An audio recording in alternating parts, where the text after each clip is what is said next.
हबाइबली माओं का दिन।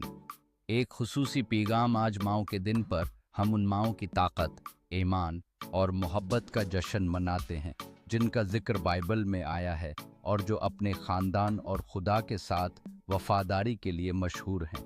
है तो बाइबली माई जो हमें मुतासर करती हैं मरियम, हज़रत यसवा की वालदा, आजिज़ी और इताअत की मिसाल, जिन्होंने खुदा की मर्ज़ी को पूरे ईमान के साथ कबूल किया। लोका 133। हन्ना, ता और इस्तिक़लाल की माँ, जिन्होंने समूएल को खुदा की खदमत के लिए वक़फ़ किया। 8 समूएल 12:27।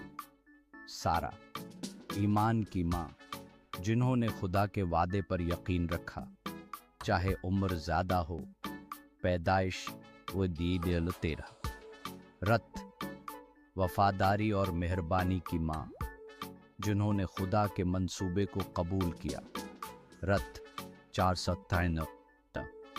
यू के बद, हिम्मत और एतमाद की माँ, जिन्होंने हज़रत मूसा को बचाया और खुदा की राह पर भरोसा किया।